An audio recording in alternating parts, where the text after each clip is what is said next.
What do you look for when you build these teams? Person that can be a part of any of these cultures. You're looking for somebody who isn't looking for excuses, isn't looking to point the finger at anybody else. They're problem solvers who figure out, how do I get the job done? All of our soft tribes, as we call them, have their own culture and their own capability set. But when the team is really optimized, all those pieces and parts have a role, right? And it's whose role is the linchpin changes depending on mission profile. Sometimes the most difficult and important part of a mission is actually just getting there, right? And so in that kind of a mission, that's not the 160th. They're the key players. And obviously we've got our Air Force Special Operations community that supports as well. But when you're talking in the tactical realm, it's usually the 160th that's getting special operators to the X or infilled into a denied area or wherever they have to go. So, and it's really, it's all about trust, right? The ground folks trust that the aviators are professional and ready to do the mission. And if they tell you that, there's some challenges and you might want to think about this or that, they trust us to kind of defer to their experience. Yeah. Planning is front and center. I mean, they really harp on planning as a Green Beret, but I would say that when you look at the planning that the 160th pilots go through before any mission, I would say it supersedes the level of planning, at least I ever did for any operation. But talk about why that's so important and how being what you call customer-centric is really the linchpin to success as a special operator aviation. Sure, like with the interoperability, getting the ground force to the target, I mean, it starts with I think many cases, I'll speak personally about that, doing the forward L&O job. I mean, that's a unique thing that the 160th does is we put a representative at each of our supported customers at their base, and that's where you work and that's where you live. And I think that's highly important. That's something we've been doing since the late 80s, early 90s. And that customer can come face to face to you and to me rather and say, hey, this is what we're looking to do. And I can start doing the first cut on figuring that piece out. Obviously, after that, I'll be closely engaged with our S3, taking it right to the S3, taking it right to the battalion commander or sometimes the RCO. You are the RCO's representative when you're the LNO. So I think that's a huge first step, is that relationship building, being able to talk face to face with the ground force. And it was probably the most 3 challenging years I ever did in the Army was as that LNO. Yeah. Because you're not only making sure that you're able to support the customer as best that you can, but you also have to keep in mind that, you're trying to do what's best for your left and right limits in the aviation community. And, we have a lot of rules and regulations, as you guys are well aware. So we're just trying to keep within those limits and keep within the commander's intent. And so I enjoyed doing it, but it's very challenging, but effective, I think. Yeah. After I left uniform, one of the things I was doing in the commercial world was a little bit of senior mentor work.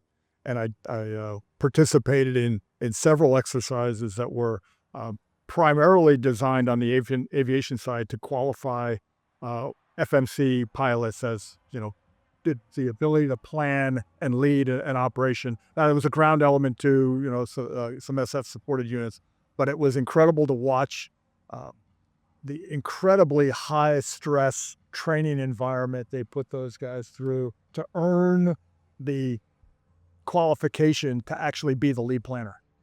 Yeah, General Tovo is right. If you give us a week to plan a mission, we're going to take a week. If you give us 30 minutes, take 30 minutes, but we're going to plan and rehearse as much as we possibly can before that mission takes place. Yeah. Yeah.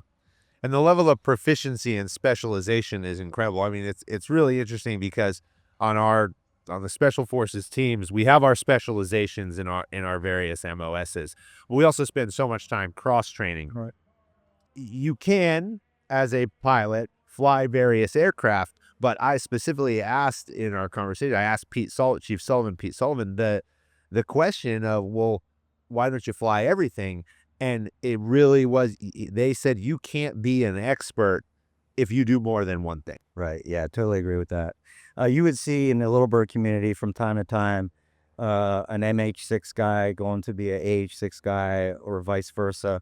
Meaning the lift versus the attack version of the same era. So, I mean, it certainly is possible, but it's like a full-time job switch. You are switching aircraft. We experimented, like Pete mentioned, and Colonel Smith, we did experiment with some dual cockpit type of hybrid cockpit, what we used to call in the Little Bird community. And, it just makes more sense to have as much subject matter expertise at the controls for whatever mission you're doing. And and the 160th is perfectly suited to do that. So there really is no reason to do any kind of hybrid anything there. Yeah. All right, well, we're sitting here at the second annual Stars and Stripes Classic. So we got our Green Berets are going to take on the Navy SEALs here in a couple hours under the lights. It's just at Subaru Park here south of Philadelphia. These two teams are coming together. It's brotherly love. We've got the rivalry. We had the coaches on earlier, and we have both coaches from West Point and from the Naval Academy. So they're bringing their rivalry to come to fruition here, although their players are quite a bit older, as we joked about, than what they're used to at the academies. But what we're looking more at, seasoned, more experienced. more experience, and more seasoned. Yeah. Maybe less experience in lacrosse, more experience in other things since their playing days. But both sides of the field tonight are men of character. Yeah, absolutely. Okay, who have gone through very rigorous assessment and selection processes that, whether they earn their Trident or they earn their Green Beret, they have to live to that every day. You ran, each of you, complex organizations built on people of character.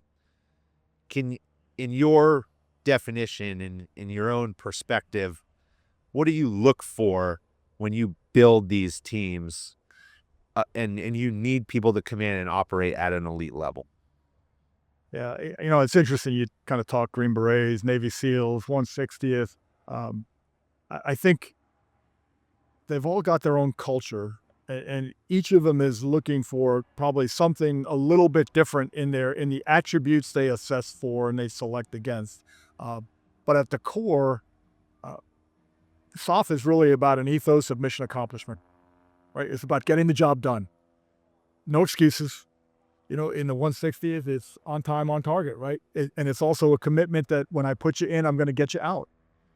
In the ground forces, it's about, hey, we're going to get the job done one way or another. And it doesn't matter if, we don't have all the resources we wanted, or the weather turned bad, or something happened, the enemy situation changed. The ethos is get the job done. And so I think when you're looking for the kind of person that can be a part of any of these cultures, you're looking for somebody who isn't looking for excuses, isn't looking to point the finger at anybody else.